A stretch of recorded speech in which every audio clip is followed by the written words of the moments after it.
Bonsoir Natacha. Merci d'être là pour nous parler d'économie de la Polynésie en ce début d'année scolaire. Le montant des crédits contractés par les entreprises polynésiennes s'élève aujourd'hui à 435 milliards, c'est 3 fois plus qu'en 2015. On note une légère baisse au premier trimestre de cette année. Les chefs d'entreprise attendaient évidemment le résultat des élections. L'investissement économique est donc intimement lié à la stabilité politique.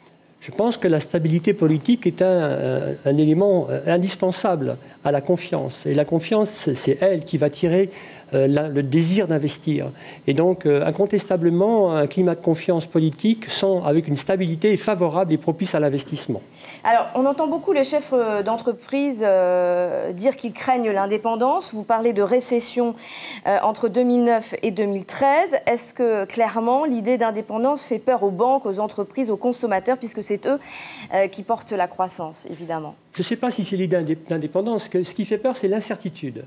Et les années 2008-2013, qui ont été particulièrement dévastatrices pour notre économie, la confiance a été perdue pour deux raisons. L'instabilité politique, et non pas la raison d'un parti, et aussi la crise internationale, à la fois celle de 2008 qui a été renouvelée en 2010. Et donc c'est ça qui a justifié cette accumulation de problèmes.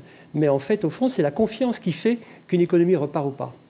Les chiffres de l'emploi, eux aussi, sont en hausse de 13%, on le sait, en 2017, mais vous dites que l'emploi va de pair avec les régimes sociaux qui sont, eux, en péril. Le gouvernement doit s'assurer en priorité de leur viabilité. En matière d'emploi, il y a deux réflexions. La première, c'est effectivement celle d'avoir des régimes sociaux qui soient pérennes, c'est-à-dire des régimes sociaux où les cotisations et les dépenses s'équilibrent. Et je pense qu'on peut appeler de nos voeux la reprise du dialogue sur le sujet de la PSG afin de trouver l'équilibre qui soit nécessaire à la durabilité de ces systèmes. Ça, c'est la première observation. La deuxième observation sur l'emploi porte sur la formation. Je suis parfois étonné de voir l'inadéquation entre les demandes et les offres d'emploi. Et je crois que tous les programmes qui vont autour de cette formation professionnelle pour renforcer la compétence des Polynésiens vont dans le bon sens. Vous expliquez que c'est bien la consommation qui a boosté l'économie en Polynésie également? Deux choses. La consommation qui a été effectivement la principale génératrice, la locomotive de la croissance, puisque sur les 2,3% de croissance, 1,4% de croissance résulte de la consommation, mais pas que. Les exportations, notamment de services touristiques, avec la hausse de la fréquentation touristique, ont servi et ont contribué à cela.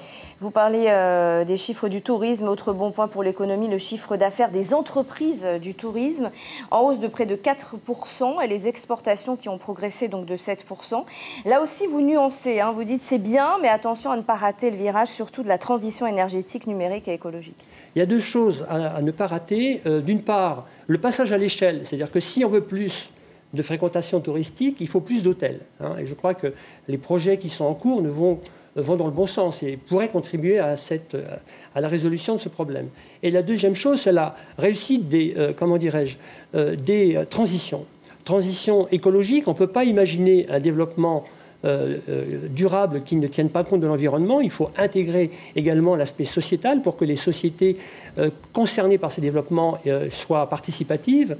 La transition numérique, elle est bien engagée puisqu'un certain nombre de projets sont en cours de réalisation pour rendre accessible Internet aux populations les plus éloignées.